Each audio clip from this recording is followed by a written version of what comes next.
आप सभी को जय हिंद, नमस्कार, राम राम। मेरा नाम है सौरभ सिंह चौहान और मैं अपने इस यूट्यूब चैनल एकेडमिक्स में आपका स्वागत करता हूं। हम पढ़ रहे हैं क्लास 10th की मैथमेटिक्स और जिसमें टॉपिक जो हम कर रहे हैं उसका नाम है सरफेस एरियाज एंड वॉल्यूम्स, यानी कि पृष्ठीय क्षेत्रफल और आयतन। और इसमें बहुत सारी क्लासेस आप कर चुके हैं। अब हम लोग इस चैप्टर के अंत की तरफ हैं, बस चैप्टर समाप्त होने वाला है, कंप्लीट होने वाला है। शायद आज की क्लास लास्ट हो या अगर आज की नहीं हुई तो इसके एक क्लास और लगेगी बस मैक्सिमम, और हम इस चैप्टर को फिनिश करेंगे, कंप्लीट करेंगे। ठीक है, तो चलिए आज का जो पहला सवाल है उसको हम लोग लगाते हैं और देखते हैं। अगर कोशिश करूंगा मैं कि आज ही खत्म हो जाए, लेकिन अगर मान लीजिए एक आध सवाल रह जाते हैं तो फिर उनको हम अगली क्लास में कवर कर लेंगे। ठीक, तो चलिए आइए पहले सवाल से शुरू किया जाए। पहला सवाल जो है वो आपका कह रहा है कि a vessel in the shape of a right circular cylinder of diameter 12 centimeter and height 15 centimeter is completely filled with ice cream। एक बर्तन है जो कि बेलनाकार है और वो बेलनाकार बर्तन यानी कि सिलिंड्रिकल वेसल जो है, जो बर्तन है वो पूरी तरीके से आइसक्रीम से भरा हुआ है। ठीक है, this ice cream is filled into cones. अब उस बेलनाकार बर्तन में जो आइसक्रीम भरी हुई है उस आइसक्रीम को निकालकर और आइसक्रीम कोन जो होते हैं उन कोन्स में आइसक्रीम को भरना है। और जिन कोन्स में भरना है उन कोन्स का साइज दे रखा है 12 centimetre height and 6 centimetre diameter. यानी वो जो कोन होगा, वो जो आइसक्रीम जिसमें भरी जाएगी, जो आइसक्रीम कोन जो होता है आप जानते हैं, सभी ने खाई होगी, उस कोन में जो आइसक्रीम भरी जाए, जिस कोन में आइसक्रीम भरी जाएगी उस कोन की हाइट जो है वो 12 सेंटीमीटर है और उस कोन का डायमीटर जो ऊपर सर्कुलर होता है ना, उस सर्कल का डायमीटर जो है वो 6 सेंटीमीटर दे रखा है। तो आपसे और कहा गया है whose upper end is semicircular. बिल्कुल स्वाभाविक सी बात है, कोन जो है नीचे से शंकु ऐसे होगा, उसमें जब आप आइसक्रीम भरेंगे तो आइसक्रीम भरने के बाद वो कैसा ऊपर से हो जाता है, अर्धगोलीय शेप में ऊपर से आइसक्रीम भर दी जाती है, सेमी सर्कुलर हो जाता है। नीचे से कोन होता है, ऊपर सेमी सर्कल होता है आइसक्रीम भरने के बाद। ठीक है, तो whose upper end is semicircular. Semi ये बताने की जरूरत नहीं थी, आप सबको पता है कि कोन में जब आइसक्रीम भरी जाती है तो ऊपर वाला एंड उसका सेमी सर्कुलर ही हो जाता है, वही आइसक्रीम उसमें भरी होती है। Then find the number of cones in which this ice cream can be filled. तो आपको ये बताना है कि उस बेलनाकार बर्तन में जो टोटल आइसक्रीम है, जो टोटल आइसक्रीम उसमें रखी हुई है, उस सारी की सारी आइसक्रीम्स को इतने बड़े बड़े कोन्स में अगर भरा जाए तो टोटल नंबर ऑफ कोन्स आपको कितने चाहिए, यानी कितने आइसक्रीम कोन्स की जरूरत आपको है। तो ऐसा बहुत आसान सवाल है, ऐसी चीजें आपको, ऐसे सवाल खूब लगा चुके हैं। एक बर्तन में कोई चीज भरी हुई है और इसको किसी दूसरे छोटे बर्तन में यहां से निकाल के रखना है, तो हमको बताना है कि ऐसे कितने बर्तन हमको चाहिए। तो इसमें टोटल कितनी चीज है ये हम निकाल लेते हैं, यानी कि इस बर्तन का आयतन निकाल लेते हैं, बड़े वाले वॉल्यूम। और इसमें कितनी चीज आएगी ये हम निकाल लेंगे, तो इसके लिए छोटे वाले बर्तन का आयतन निकाल लेंगे। अब इस छोटे वाले बर्तन के वॉल्यूम से बड़े वाले बर्तन के वॉल्यूम को डिवाइड आप कर देंगे तो आपको पता चल जाएगा कि ऐसे ऐसे कितने बर्तन इसके अंदर के सारे पदार्थ को रखने के लिए चाहिए। ठीक है, जिस बेलन में आइसक्रीम भरी हुई है, जिस बेलनाकार बर्तन में, उसका वॉल्यूम निकाल लेंगे तो हमको टोटल आइसक्रीम का वॉल्यूम मिल जाएगा कि इतनी आइसक्रीम है। और जो जिस कोन में आइसक्रीम को भरना है उस कोन का वॉल्यूम निकाल लेंगे तो हमको ये पता चल जाएगा कि एक कोन में कितनी आइसक्रीम आएगी। अब एक कोन में जितनी आइसक्रीम आएगी उतनी आइसक्रीम से टोटल आइसक्रीम को अगर आप डिवाइड कर दीजिए तो आपको नंबर ऑफ कोन्स की संख्या मिल जाएगी। ठीक, बस यही करना है, इतना। चलिए आइए शुरू करते हैं हम लोग सॉल्यूशन सवाल का। सबसे पहले एक कोन है, एक वेसल है,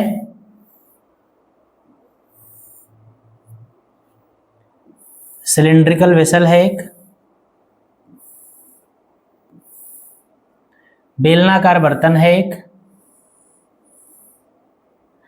इसमें आइसक्रीम भरी हुई है और इसके कुछ डायमेंशंस दे रखे हैं। क्या डायमेंशंस दे रखे हैं? 12 सेंटीमीटर व्यास और 15 सेंटीमीटर ऊंचाई वाला एक लंबवृत्तीय बेलन है। इसकी जो ऊंचाई है वो 15 सेंटीमीटर है, बड़ी कम है यार। 12 सेंटीमीटर का कोण भी है। ठीक है, इसकी हाइट जो है वो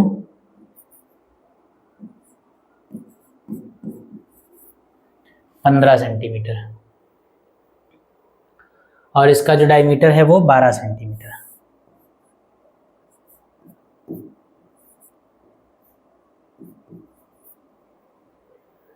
और इसमें भरी है आइसक्रीम,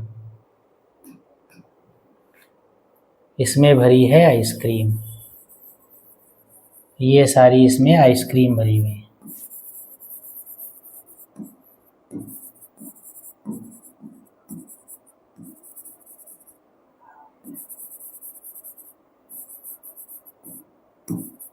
ये सब आइसक्रीम इसमें भरी हुई है। अब क्या किया कहा गया है, कोन है एक आइसक्रीम का, कोन है ऐसा,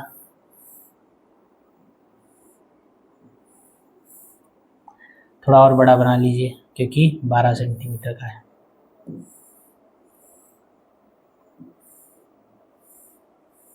ये एक आइसक्रीम का कोन है, इसके ऊपर ये आइसक्रीम भरी जाए, इसमें आइसक्रीम भरी जाएगी। जब आइसक्रीम भरी जाएगी तो ऐसा सेमी सर्कुलर बन जाएगा ये, ठीक है। इसमें आइसक्रीम ये सारी, यहाँ से इसमें आइसक्रीम भरी जानी है। इस कोन की जो हाइट वगैरह दे रखी है वो, इस कोन का जो शंक्वाकार एरिया है उसकी हाइट आपको 12 सेंटीमीटर दे रखी है। इस कोन का जो डायमीटर है वो 6 सेंटीमीटर दे रखा है।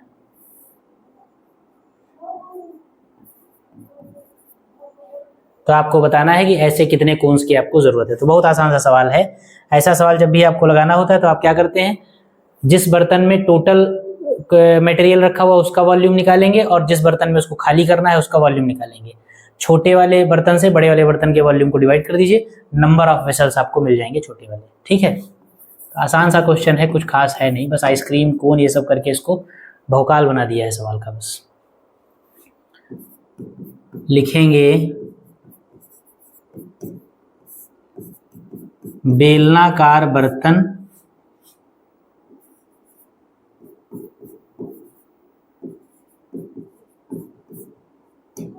ऊंचाई बराबर, ऊंचाई h बराबर, ऊंचाई h1 बराबर कितनी दे रखी है, 15 सेंटीमीटर। बेलनाकार बर्तन की त्रिज्या दे रखी, व्यास दिया हुआ है,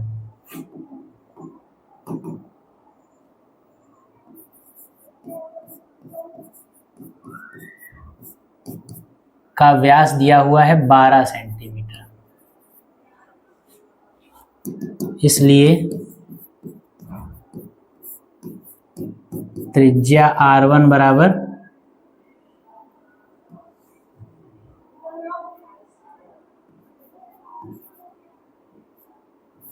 12/2 यानी कि 6 सेंटीमीटर,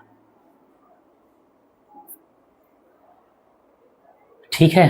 उसके बाद कोन,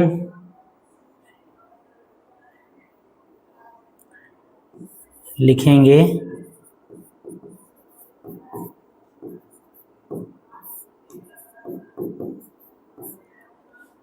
आइसक्रीम कोन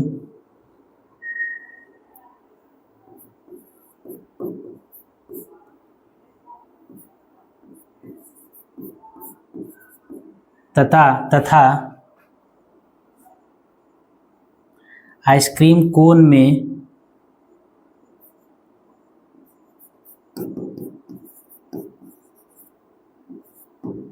शंकु तथा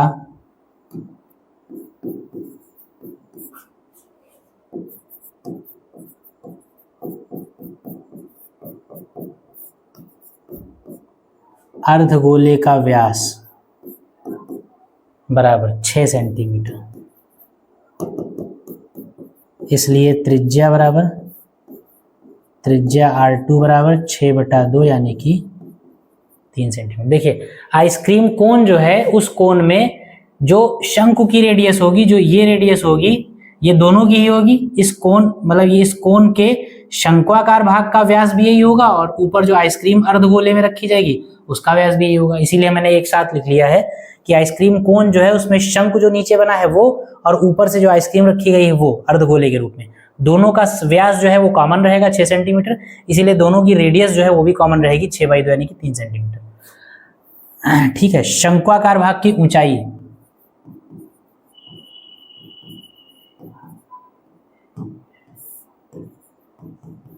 शंक्वाकार भाग की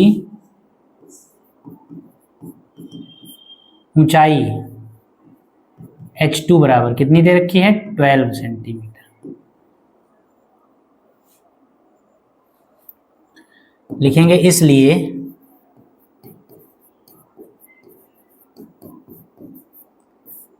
आइसक्रीम कोन का आयतन,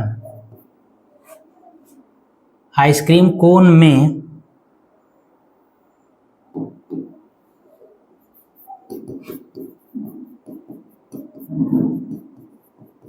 आने वाली आइसक्रीम का आयतन बराबर क्या होगा कोन का आयतन। टोटल उतनी ही आइसक्रीम आएगी जितना इस कोन का आयतन होगा, कोन का आयतन नहीं। आइसक्रीम कोन में आने वाली आइसक्रीम का आयतन बराबर क्या होगा शंकु का आयतन। भाई टोटल कितनी आइसक्रीम इसमें आएगी, वो शंकु में जितनी आएगी उतनी आइसक्रीम थोड़ी होगी। शंकु के बाहर ऊपर भी तो अर्धगोलीय फॉर्म में आइसक्रीम रखी जाएगी, वो तो शंकु के बाहर होगी। तो अगर आप केवल शंकु का आयतन निकालते हैं, कोन का अगर वॉल्यूम निकालेंगे तो पूरी आइसक्रीम का वॉल्यूम नहीं निकलेगा, क्योंकि आधी मतलब कुछ आइसक्रीम कोन के ऊपर भी रखी हुई है हेमीस्फेयर यानी सेमी सर्कुलर फॉर्म में। तो शंकु का आयतन, तो टोटल आइसक्रीम का अगर आयतन आपको निकालना है तो आप शंकु का आयतन भी निकालना पड़ेगा और प्लस ऊपर वाले इस अर्धगोले का आयतन भी निकालना पड़ेगा।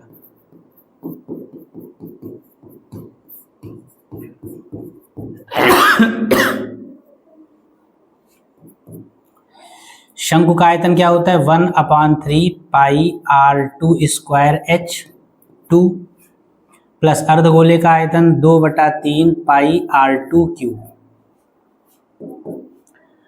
1/3 पाई r2 स्क्वायर कॉमन हो गया, ये आपका बचा h2 प्लस r2,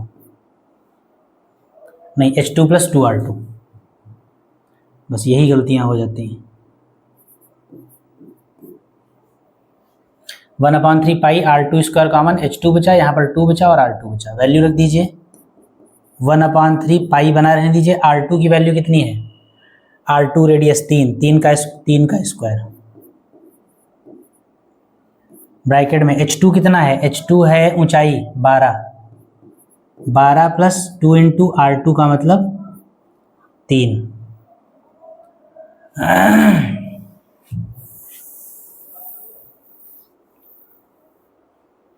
बेलन का आयतन अभी निकाल भी नहीं पाए, बेलन के डायमेंशंस गए। तो चलिए ठीक है,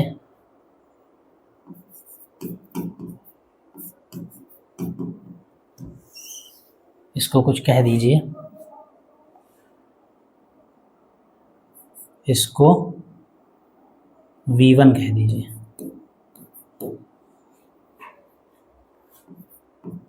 तो V1 बराबर कितना आ जाएगा, 3 से स्क्वायर कट जाएगा ये वाला 3 पाई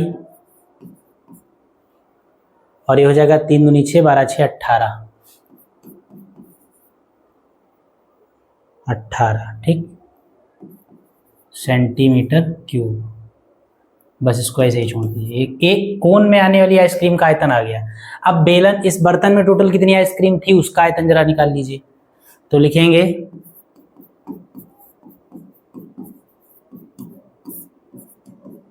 बेलनाकार बर्तन में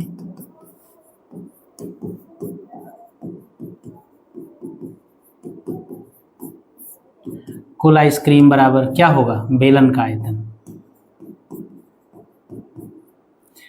बर्तन में उतनी ही आइसक्रीम होगी जितना बेलन का आयतन होगा। इसको हम कह देंगे V2। फॉर्मूला होगा पाई r1 स्क्वायर h1। सब उल्टा हो गया।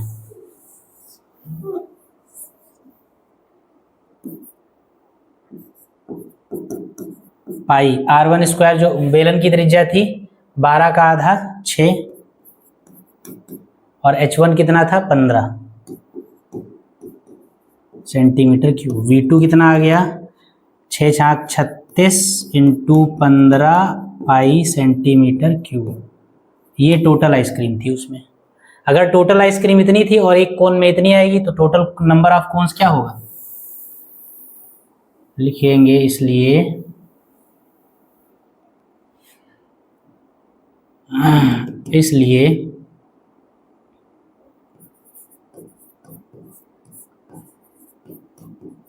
कुल कोण की संख्या बराबर क्या होगा, बेलन का आयतन बटे एक कोन में आइसक्रीम का आयतन।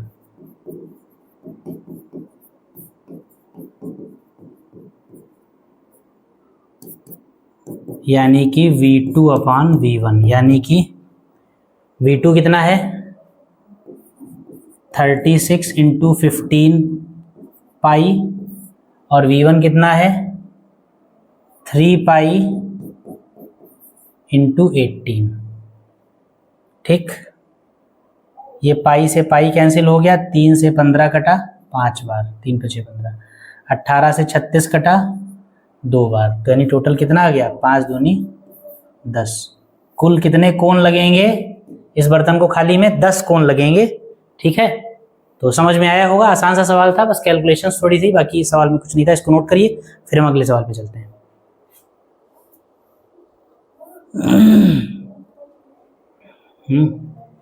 चलिए ठीक है, इसको लिख लिया होगा आपने, स्क्रीनशॉट वगैरह जो भी लेना है ले लीजिए।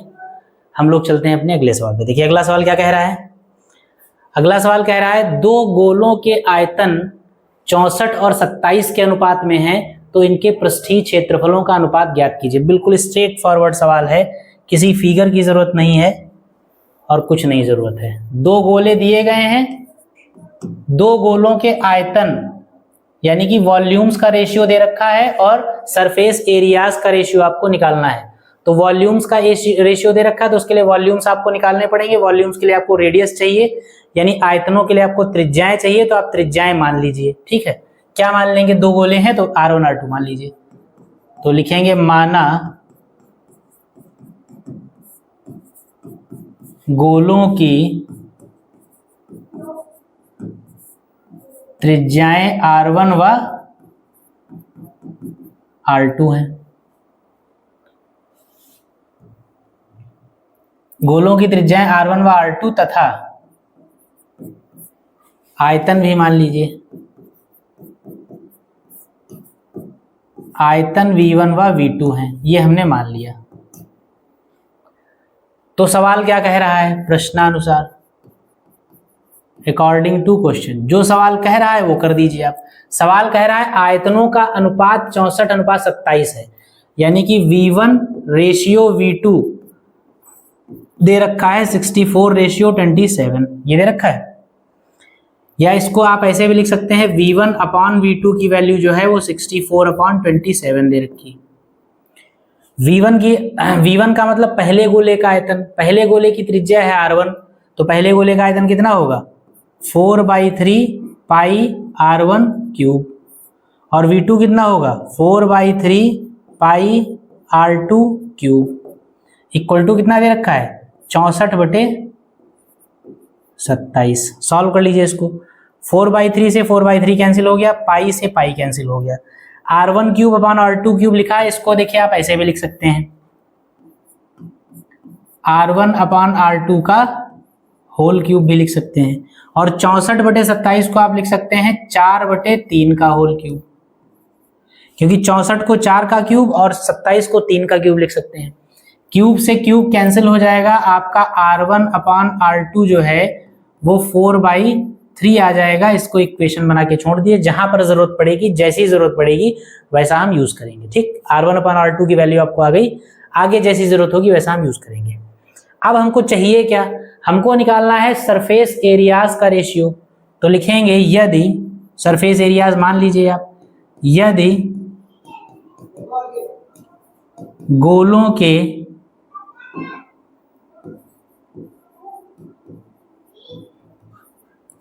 वक्र पृष्ठ क्रमशः S1 व S2 हों। वक्र पृष्ठ यानी कि सरफेस एरिया को इस तरह रिप्रेजेंट करते हैं, तो S1 और S2 हमने इनके सरफेस एरियाज मान लिए। तो इसलिए अगर गोलों के वक्र पृष्ठ S1 और S2 हों तो हमको S1 और S2 का रेशियो निकालना है। तो आप क्या करें, इसलिए S1 अपॉन S2 की वैल्यू निकाल लें जरा। S1 का मतलब क्या, 4 पाई R1 स्क्वायर। भाई गोले का वक्र पृष्ठ क्या होता है, 4 पाई R स्क्वायर होता है, तो 4 पाई R1 स्क्वायर, और दूसरे का क्या हो जाएगा, 4 पाई R2 स्क्वायर। ठीक है, तो क्या आ जाएगा, S1 upon S2 equal to 4 पाई से देखिए 4 पाई कर दीजिए कैंसिल, 4 पाई से, अरे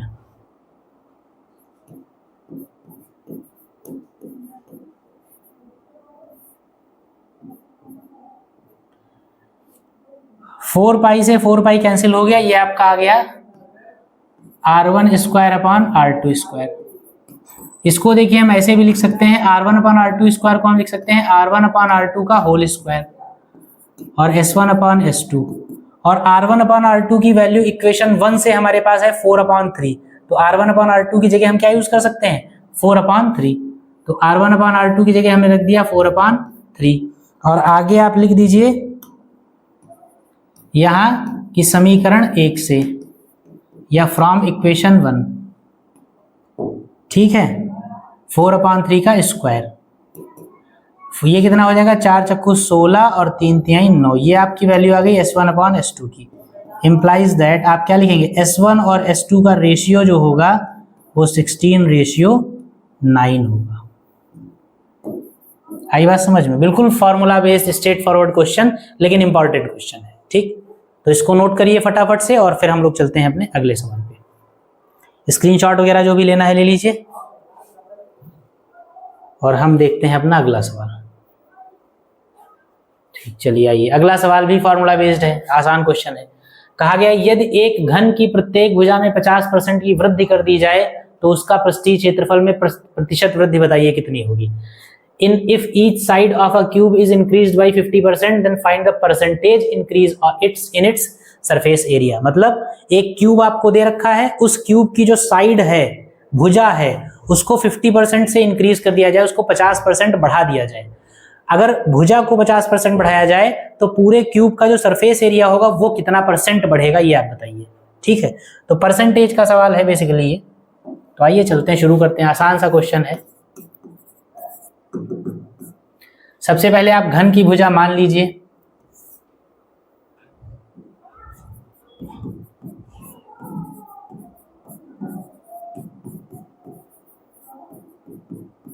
माना घन की भुजा A है। ठीक, जब भी आप किसी भी चीज की डायमेंशन बढ़ाते हैं परसेंटेज में, और फिर उसमें परसेंटेज वृद्धि या परसेंटेज कमी पूछी जाती है आपसे, तो कोई भी चीज परसेंटेज में बढ़े या घटे, वो हमेशा अपने मूल पर बढ़ता है। यानी पहले जितना था उसी के सापेक्ष वो या तो बढ़ेगी या उसी के सापेक्ष घटेगी। पहले आपके पास जितना था उसी के रिस्पेक्ट में वो बढ़ती है, उसी के रिस्पेक्ट में वो घटती है। तो जो भी प्रतिशत वृद्धि होगी वो किस पे होगी, मूल पे होगी। यानी मूल का मतलब क्या है, 50% की वृद्धि करने से पहले जो घन था, 50% की वृद्धि करने से पहले घन का संपूर्ण पृष्ठ जितना था, 50% की वृद्धि करने के बाद घन का संपूर्ण पृष्ठ जो होगा उसमें जो वृद्धि होगी वो पहले वाले संपूर्ण पृष्ठ के सापेक्ष होगी। ठीक है, तो इसका मतलब पहले वाला संपूर्ण पृष्ठ आपको निकालना पड़ेगा, यानी कि पहले वाली भुजा भी आपको पहले माननी पड़ेगी। बढ़ाएंगे 50% तो हम बाद में, पहले हमने मान लिया घन की भुजा कितनी है, A। अगर घन की भुजा A है तो घन का संपूर्ण पृष्ठ क्या होगा,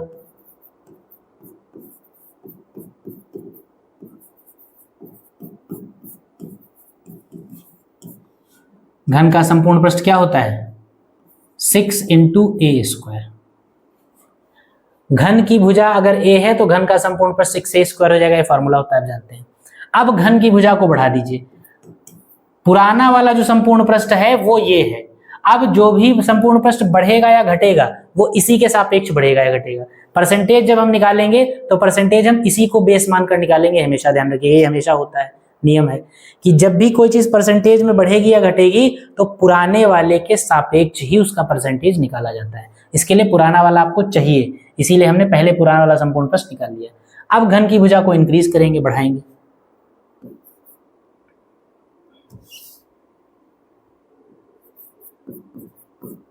लिखेंगे यदि घन की भुजा को 50% बढ़ा दिया जाए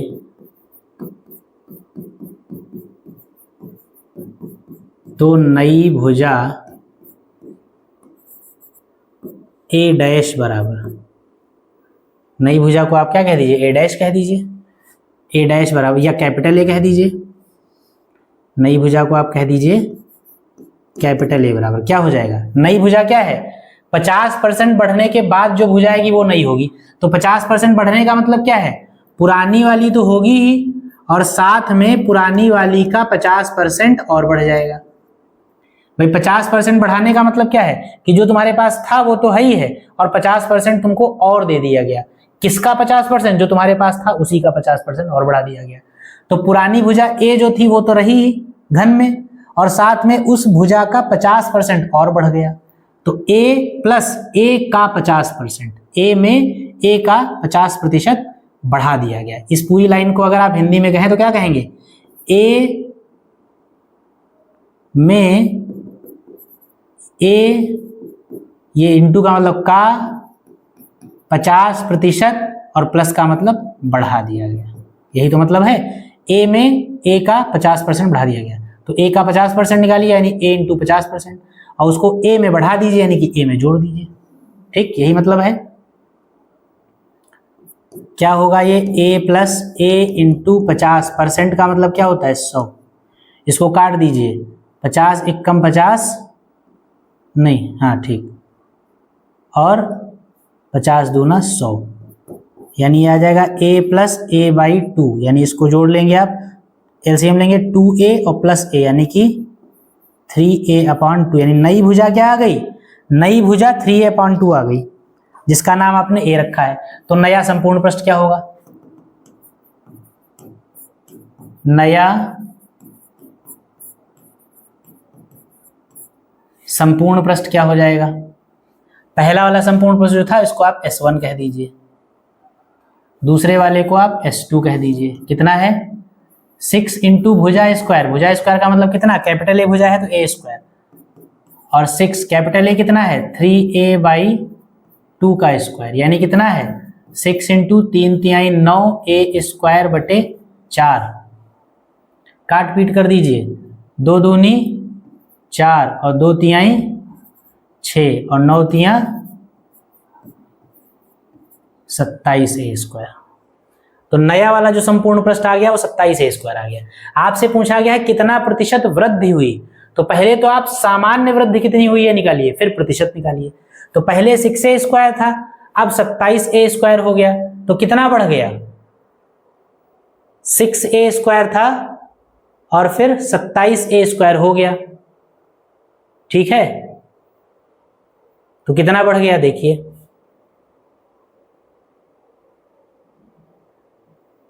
सत्ताईस नहीं 27/2, ये 2 रह गया वरना अभी गलत हो जाता। ठीक, 9 यहाँ 27/2, 6a स्क्वायर था और 27a स्क्वायर बटे 2 हो गया, तो वृद्धि कितनी हुई, इसलिए क्या लिखेंगे, संपूर्ण पृष्ठ में वृद्धि। वृद्धि के लिए आप क्या करेंगे, नए में से नया पृष्ठ माइनस पुराना पृष्ठ, भाई नए में से पुराना घटा देंगे। नया आया है 27a स्क्वायर बटा 2 और पुराना है 6a स्क्वायर, घटाएंगे तो 6 दूनी 12, 27 में से 12 आ गया 15 आ जाएगा, 15a स्क्वायर/2 यानी वृद्धि कितनी आ गई 15a स्क्वायर/2 वृद्धि आ गई। और अगर आपके पास वृद्धि आ गई तो प्रतिशत वृद्धि भी आप निकाल सकते हैं, ये आपको पिछली क्लासेस में सिखाया गया होगा। तो प्रतिशत वृद्धि क्या होता है, लिखेंगे इसलिए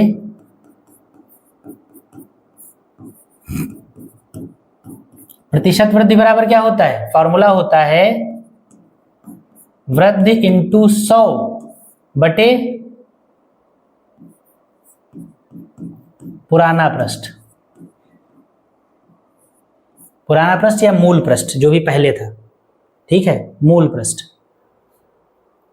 प्रतिशत वृद्धि निकालनी हो या प्रतिशत हानि निकालनी हो, वृद्धि या हानि जो भी हुई है वो ऊपर रहेगा फॉर्मूले में, 100 से मल्टीप्लाई होगा, और नीचे जो है वो पुराना वाला लिखा जाएगा, यानी कि मूल लिखा जाएगा जो भी होगा। ठीक, वैल्यू रख दीजिए और सॉल्व कर लीजिए। वृद्धि हुई है आपकी 15a² अपॉन 2 इंटू 100 अपॉन पुराना कितना है 6a², यानी इसको लिख लेंगे 15a² इंटू 100 बटे 2 नीचे आ जाएगा इंटू 6a²। a स्क्वायर से a स्क्वायर जाएगा, 2 से 100 चला जाएगा 50 बार, 2 तिहाई 6 कटेगा, और 2 से 50 कट जाएगा 25 बार, और इस 3 से, अरे यार, इस 3 से ये 15 कट जाएगा 5 बार, यानी आएगा 5 और गुणे 25, यानी कितना आ जाएगा, और ये परसेंटेज चल रहा है, ध्यान रखिएगा, प्रतिशत वृद्धि। ये जो भी आया 25 × 125 परसेंटेज, ये आपका आंसर हो गया। यानी अगर किसी एक घन की भुजा में 50% की वृद्धि आप करेंगे तो उस घन के पृष्ठीय क्षेत्रफल में जो वृद्धि होगी वो 125% की होगी। भुजा को अगर आप 50% से बढ़ाएंगे तो सरफेस एरिया 125% बढ़ जाएगा। ठीक, इस सवाल को आप नोट कर लीजिए। फिर हम लोग चलते हैं अपने अगले सवाल पे, देखते हैं क्या है।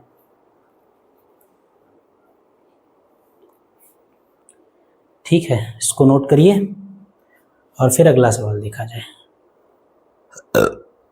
सॉरी, अगला सवाल देखिए, 2 लाइन का सवाल है, बस कुछ नहीं है। कहा गया है 12 metre into 9 metre into 8 metre के कमरे में रखे जा सकने वाले एक बड़े स्तंभ की लंबाई बताइए। एक कमरा है, उस कमरे की डायमेंशंस आपको दे रखी हैं 12, 9, 8। तो डायमेंशंस जो है उनसे आप पहचानिए कि ये कमरा कौन से आकार का है, घन के आकार का है या घनाभ के आकार का है। कमरा 2 ही शेप्स का हो सकता है, या तो आपका वो क्यूब होगा या क्यूबॉइड होगा, या घन होगा या घनाभ होगा। अगर सारी भुजाएं बराबर हैं तो घन, और अगर तीनों भुजाएं अलग अलग हैं तो घनाभ। यहाँ पर क्या है, लंबाई अलग, चौड़ाई अलग, ऊंचाई अलग, यानी कि घनाभ के आकार का है।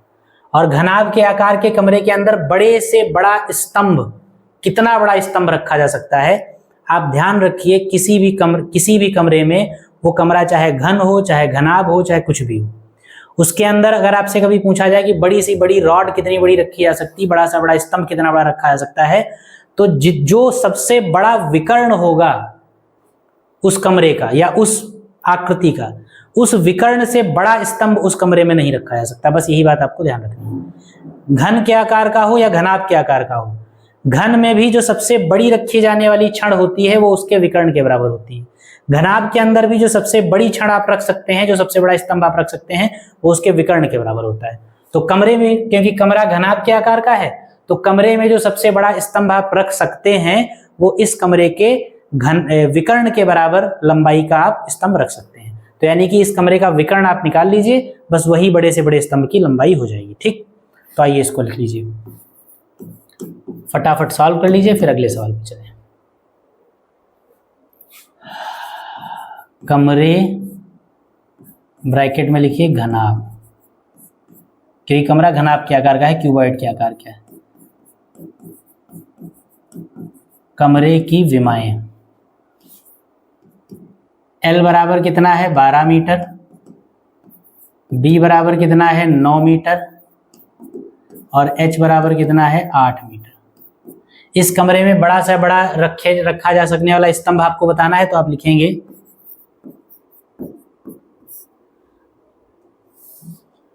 क्योंकि घनाभ में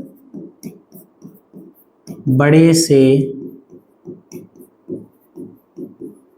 बड़े आकार का घनाभ में रखा जा सकने वाला, घनाभ में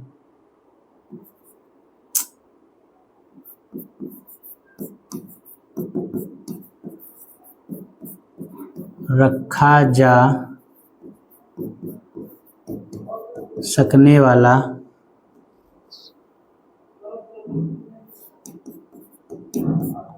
बड़े से बड़ा स्तंभ बराबर क्या होता है? घनाभ का विकर्ण। यही होता है, घनाभ हो या घन हो, यहाँ घनाभ क्योंकि इसलिए घन कर रहे हैं, या ऐसे भी लिख सकते, हाँ घनाभ ही लिखिए। घनाभ में जो रखा जा सकने वाला बड़े से बड़ा स्तंभ होता है वो विकर्ण के बराबर होता है, इसलिए लिखेंगे कमरे में बड़े से बड़े स्तंभ, अच्छा बस इतना मत लिखिए, इसलिए कमरे में स्तंभ की लंबाई बराबर क्या लिखेंगे? घनाभ यानी कमरे का विकर्ण। ठीक, और घनाभ का विकर्ण का फॉर्मूला क्या होता है? L square plus B square plus H square का अंडर रूट। ये फार्मूला होता है सीधे सीधे। जब ये फार्मूला होता है तो लंबाई क्या हो जाएगी? अंडर रूट के अंदर एल स्क्वायर का मतलब 12 स्क्वायर प्लस 9 स्क्वायर और प्लस 8 स्क्वायर, 144, 81 और 64। जोड़ लीजिए 100, ये 4 1 5 4 9 और ये 8 6 14 8 4 18 और 1 1 2, 289। 289 किसका होता है? 17 मीटर। यानी जो भी कमरा इन डायमेंशंस का है उस डायमेंशन के कमरे में जो सबसे बड़े से बड़ा स्तंभ रखा जा सकता है वो 17 मीटर का रखा जा सकता है। ठीक, तो ये आसान सा एक चुटकुला छोटू सा सवाल था, इसको भी आप नोट कर लीजिए और उसके बाद हम चलते हैं अपने अगले सवाल पे। चलिए अब क्या करेंगे, कोशिश करेंगे अब आज इस चैप्टर को खत्म ही कर देंगे, 2 क्वेश्चंस बचे हैं केवल, तो क्लास अगर थोड़ी सी बड़ी भी जाएगी तो फिर कर ली जाएगी और इस चैप्टर को अब आज खत्म किया जाए।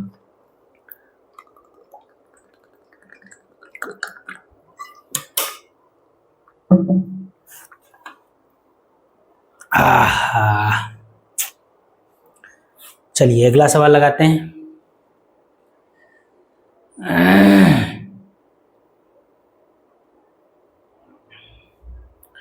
इसका अगला पहले लगा लीजिए, इसको बाद में लगाइए। लास्ट क्वेश्चन पहले लगाएंगे, उसको बाद में लगाएंगे। ये भी क्योंकि क्वेश्चन छोटा सा क्वेश्चन है, इसको पहले लगा लें। सवाल में कहा गया है एक लंबवृत्तीय शंकु की त्रिज्या और ऊंचाई 3:4 के अनुपात में है। ठीक, यदि इसका आयतन 301.44 सेंटीमीटर क्यूब है तो शंकु की त्रिज्या ज्ञात कीजिए। बहुत आसान सा सवाल है, इसको फटाफट लगा लें। कहा गया लंबवृत्तीय शंकु की त्रिज्या और ऊंचाई का रेशियो दे रखा है। ठीक, और रेशियो दिया हुआ है, रेडियस और हाइट का रेशियो दिया हुआ है, वॉल्यूम दिया हुआ है, रेडियस निकालनी है। तो हम क्या करें, मान लें पहले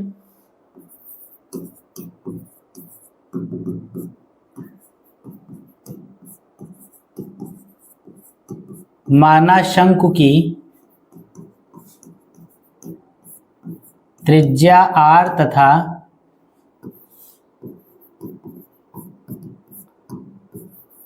ऊंचाई h है। ठीक है, तो प्रश्नानुसार प्रश्न क्या कह रहा है? प्रश्न कह रहा है कि त्रिज्या और ऊंचाई का अनुपात, त्रिज्या और ऊंचाई का अनुपात जो है वो 3:4 है, यानी r ratio h equal to 3/4। यानी कह सकते हैं आप r/h इक्वल टू 3/4।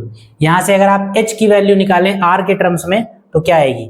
h उधर चला जाएगा और बाकी सब इधर भेज दिए, तो implies that h equal to कितना आ जाएगा? h उधर जाएगा, ये इधर आएगा, 4r/3, इक्वेशन नंबर 1। जब वॉल्यूम निकालेंगे तो उसमें h की जगह पर हम 4r/3 रख लेंगे। क्यों? क्योंकि हमको त्रिज्या चाहिए, तो हम त्रिज्या में कन्वर्ट करेंगे, पूरे सवाल को r में कन्वर्ट करेंगे। अगर ऊंचाई चाहिए होती तो हम यहाँ से r की वैल्यू निकालते h के टर्म्स में और फिर फॉर्मूले में जहां जहां आर दिखता वहां वहां आर की वैल्यू रख देते, आर खत्म हो जाता, एच बचता, वो आ जाता हमारा। लेकिन हमको आर चाहिए तो हम एच की वैल्यू निकालेंगे और फॉर्मूले में से एच को खत्म करेंगे। पुनः प्रश्नानुसार, अगेन अकॉर्डिंग टू क्वेश्चन। सवाल और क्या कह रहा है? सवाल कह रहा है कि शंकु का आयतन जो है वो कितना है? 301.44 सेंटीमीटर क्यूब। शंकु का आयतन होता कितना है? 1/3 pi r square h equal to 301.44 centimetre cube. 1/3 into pi की वैल्यू 3.14 दे रखी है तो फिर यही रखिए, 3.14 इंटू आर स्क्वायर बना रहने दीजिए और एच की जगह पर रख देंगे 4r/3 इंटू 4r/3 का cube equal to 301.44 centimetre cube. क्या हो जाएगा? सारे टर्म्स आप उधर भेज दिए आर को छोड़कर, आर स्क्वायर और आर मिल, ये क्या है? ये आर क्यूब कहां से हो गया भाई?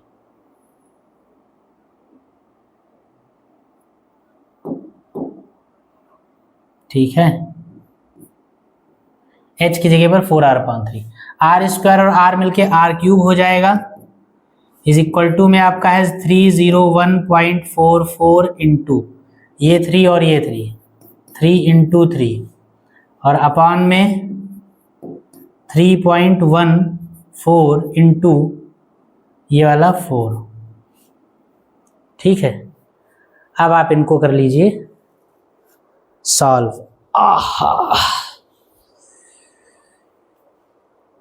इसको आप सॉल्व करिए फटाफट और देखिए क्या आता है आंसर।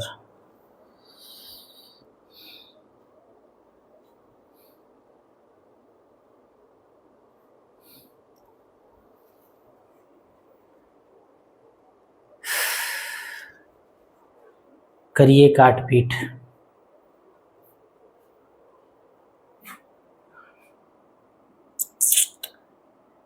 इससे ये पॉइंट हट जाएगा। ठीक है, क्या आएगा? 4 से काट के देखिए, 4 सत्ते 28, 4 सत्ते 28, 2 बचा, 4 पंचे 20, 1 बचा, 4 तेरह 4 से कट जाएगा, 4 एकम 4 और ये आपका आ जाएगा आर क्यूब बराबर 4 सत्ते 28, 2 बचा, 4 पंचे 20, 1 बचा, 4 तिहाई 12, 2 बचा, 4 छंग 24 और गुणे 9 या 3 गुणे 3 ही रहने दीजिए और बटे में 314। ये किससे कटेगा? 3 से कटेगा, 3 एकम नहीं कटेगा, 314 से ये कटेगा, देखिए कि नहीं कटेगा। आर क्यूब, आर क्यूब का मतलब ये है कि 3 24 पूरा कटे, 314 से इसको काटिए, डिवाइड किया जाए। ये 7536 को आप 314 से डिवाइड कर लीजिए, देखते हैं ये क्या आता है। 2 बार लगाइए, 2 चक्कू 8, 2 एकम 2, देखिए 2 चक्कू 8, 2 एकम 2 और 2 तिहाई 6, कितना बचेगा? 13 में से 8 गया 5, 4 में से 2 गया 2 और ये 1। ठीक, इसको 6 को उतार लेंगे, कितनी बार जाएगा? 4 में ऐसी संख्या सोचिए इससे 6 आए तो 4 चक्कू 16, 4 बार लगाएं, 4 चक्कू 16, 1, 4 एकम 4 और 1 5 और 4 3 12। ठीक, पूरा कट गया। 314 से 24 बार डिवाइड हो जाएगा। 314 से जब इसको डिवाइड करेंगे तो ये कितनी बार हो जाएगा? 24 बार। यानी इसको आप साफ कर दीजिए, इसका मतलब है आर क्यूब की वैल्यू जो है वो आ जाएगी 24 गुणे 3 गुणे 3, यानी आर क्यूब को आप लिख सकते हैं, 24 को आप लिख सकते हैं 2 × 2 × 2 × 3, 2 दूनी 4, 4 दूनी 8, 8 3 24 और 3 × 3 यानी r³ को आप लिख सकते हैं 2 × 3 का होल क्यूब। भाई 2 का क्यूब इंटू 3 का क्यूब, तो यानी 2 × 3 का होल क्यूब, क्यूब से क्यूब चला गया यानी r = कितना आ गया 6 सेंटीमीटर। यानी शंकु की जो त्रिज्या है वो 6 सेंटीमीटर है। ये सब बिल्कुल फॉर्मूला बेस्ड क्वेश्चंस हैं, इनमें ऐसी कुछ दमखम है नहीं, तो इसको भी आप नोट कर लीजिए। और इसके बाद अब आपका लास्ट क्वेश्चन बचेगा। देखिए टाइम क्या बचा है। ठीक है, अभी टाइम थोड़ा सा ज़्यादा लग जाएगा आज, लेकिन अब आज क्लास इस चैप्टर को ख़त्म किया जाए। जो क्वेश्चन छोड़ा गया है आइए उसको देख लीजिए। सवाल कह रहा है 12 सेंटीमीटर व्यास का एक गोला किसी लंबवृत्तीय बेलनाकार बर्तन में जिसका कुछ भाग पानी से भरा है डाल दिया जाता है।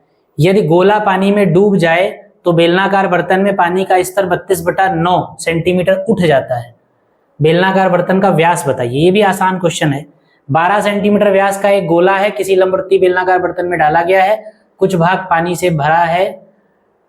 यदि गोला पानी में डूब जाए तो बेलनाकार बर्तन में पानी का स्तर 32.9 सेंटीमीटर उठ जाए। ठीक, चलिए आइए सबसे पहले फिगर बनाते हैं। एक बेलनाकार पानी का बर्तन है वो बना लें हम, और उस बर्तन में पानी भरा है तो पानी भर देंगे हम, और पानी भरने के बाद उसमें एक गोला डालेंगे। गोला जब डालेंगे और गोला पानी में पूरा डूब जाएगा तो डूबने के बाद पानी का स्तर थोड़ा सा उठ जाएगा। ये बात आप जानते भी हैं कि जब भी किसी बर्तन में कोई पानी भरा हो उसमें कोई वस्तु डालते हैं तो वस्तु अपने आयतन के बराबर पानी डिस्प्लेस कर देती है, हटा देती है, और वो पानी जब हटाएगी तो वो पानी क्या हो जाएगा, ऊपर उठ जाएगा। तो वही इसमें कहा गया है कि जब बेलनाकार बर्तन में आप गोला डालेंगे तो गोला डालने से पानी का स्तर जो उठेगा, उस उठे हुए स्तर की ऊंचाई आपको 32/9 सेंटीमीटर दे रखी है। तो आपको उस बर्तन का व्यास बताना है। तो चलिए फिगर बनाया जाए। पहले बर्तन बना लें पहले एक ऐसे बर्तन बना लीजिए।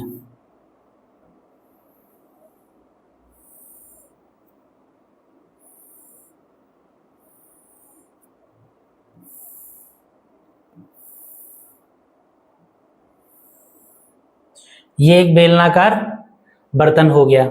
ठीक है, इस बर्तन का कुछ नहीं दे रखी इसकी डायमेंशंस के नाम पे। इसमें पानी भरा हुआ है, पानी में एक गोला डाला गया तो इसमें एक गोला डाल दिया गया। इसमें एक गोला डाल दिया गया।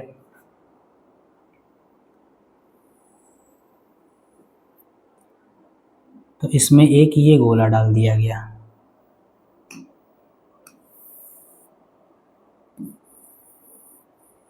ये एक ठोस गोला हो गया।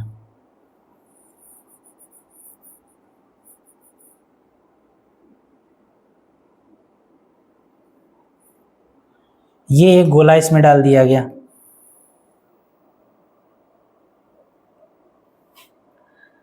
गोला डालने से इसमें जो पानी भरा था उसका स्तर, पानी मान लीजिए इसमें पहले यहां तक भरा था,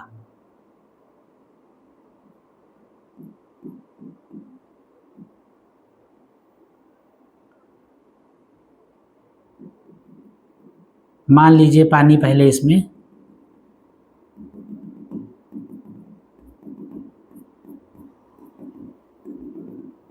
यहां तक भरा था।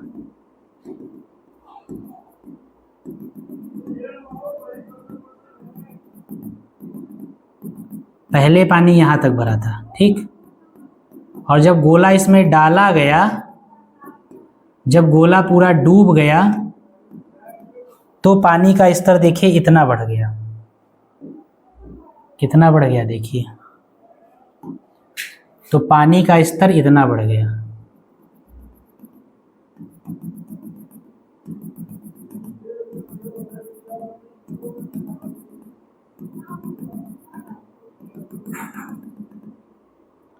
इतना पानी का स्तर बढ़ गया, ठीक। तो जो जो डायमेंशंस दे वो चीजें दे रखी वो आप नोट कर लीजिए इसमें।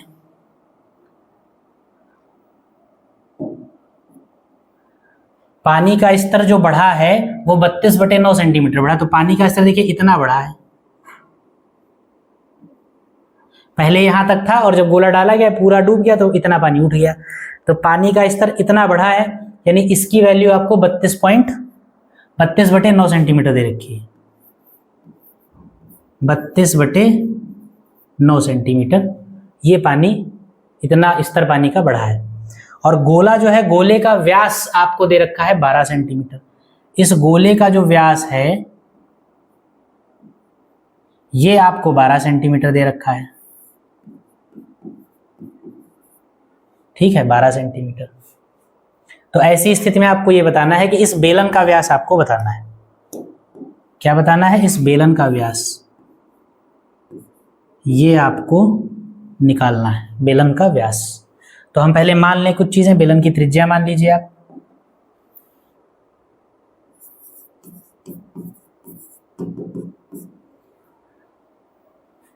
सबसे पहले गोले का व्यास दिया हुआ लिख लीजिए आप। गोले का व्यास बराबर 12 सेंटीमीटर।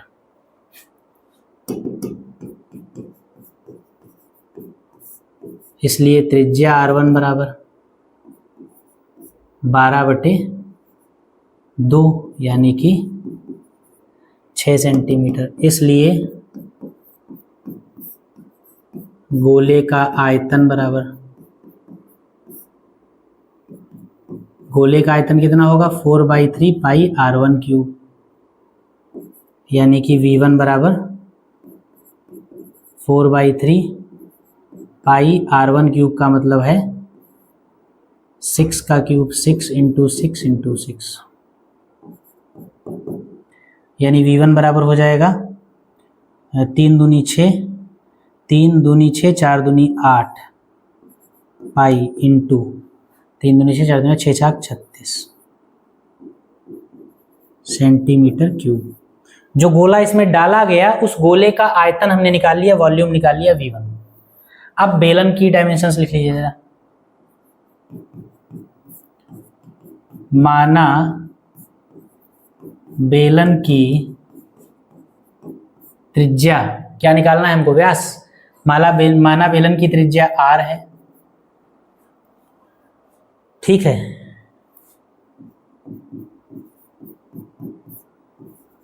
गोले के डूबने से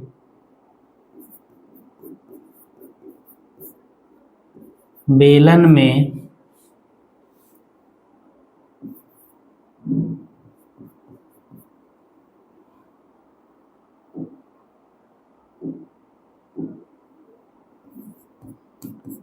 उठे पानी की ऊंचाई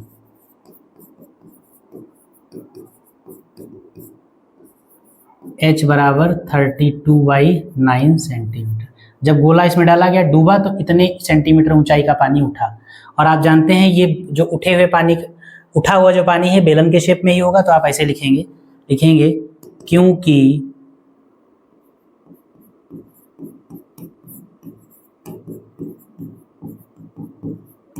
गोले के डूबने से बेलन में उतना ही पानी उठेगा जितना गोले का आयतन होगा।